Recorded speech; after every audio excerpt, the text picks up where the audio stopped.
So what's Labour's real agenda on housing?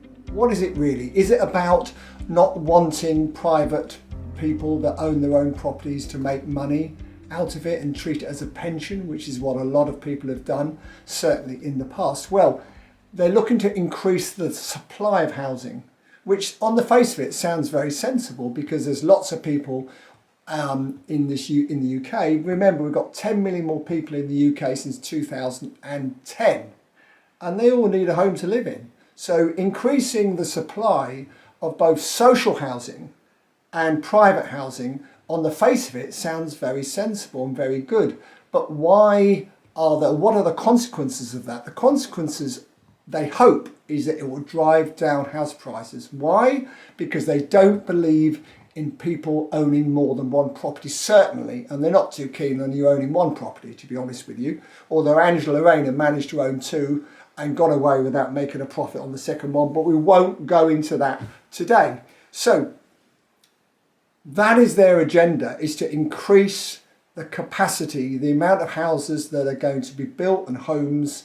There may be flats, there may be houses.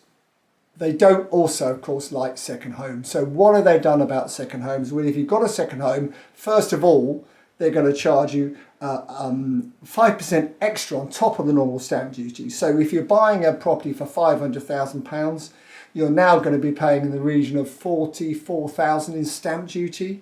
That's the sort of level we're at now, which is an awful lot of money. That's a big tax. That's basically a 10% tax on the wealthy, the people that own more than one property. And that could be an investment property or it could be a second home. Now, if it's a second home, and lots of people in the UK own second homes, then you've got a bigger problem because they're going to not only tax you on the second home, which is what the Conservative Party did, of course, as well, but they're also now going to charge you double or treble the rates. Now, how is that right, that you should be charged treble the rates on a home that you hardly ever use, you hardly ever live in, you're not using any of those facilities that supposedly rates are used for, the income from rates is used for?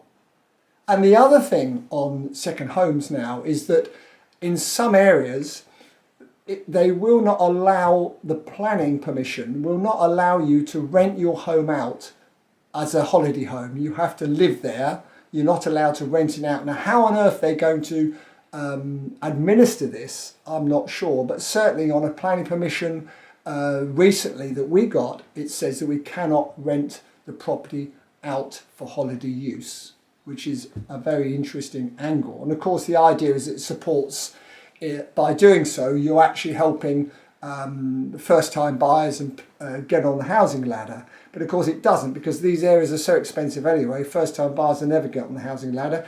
And what you are doing, you're stopping the economic growth of that town at the same time. So well done, good thinking. And that's Tories and Labour doing that, by the way. So inflation is another issue, because of course most Labour governments have more inflation in them than a Conservative government, because they tend to spend more. Now, this is slightly different this time around, maybe, but certainly inflation really erodes any profit in property. So any uplift in the value of property is eroded by inflation. And that's something that obviously is a consequence normally of a Labour government. And again, you know, it all goes towards not really wanting or trying not to allow private homes, people who live in their homes, making a large profit out of them, tax-free, of course. Now, will they ever tax your home? That's another issue. The answer is I don't think they will. 60-odd% of people in the UK own their own home, and of course a lot of those vote Labour. So I don't think they'll ever be doing that anytime soon, but they have to raise a lot of money by the end of the year, so you never know. I'm not suggesting that. So what is the vision? What is the vision of Labour when it comes to housing? Build more houses, of course, increase the supply and hopefully reduce house prices so more people can afford them, and push more people into social housing by building more social housing, so the requirement for them to purchase houses is less, and therefore the price of houses will not increase as much as it would perhaps under the Tory government, because one thing the Tory government did do, of course, was support housing. It supported house builders. The Help to Buy scheme that helped over 700,000 people get on the housing ladder isn't going to happen under Labour. That is for sure. They're not looking to support house builders, be it small house builders, which build less than 250 houses a year, like a lot of you watching this programme, or the big house builders either.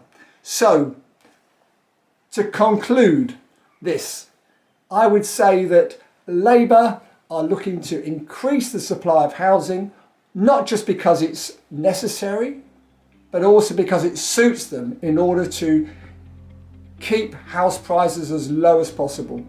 See you next time.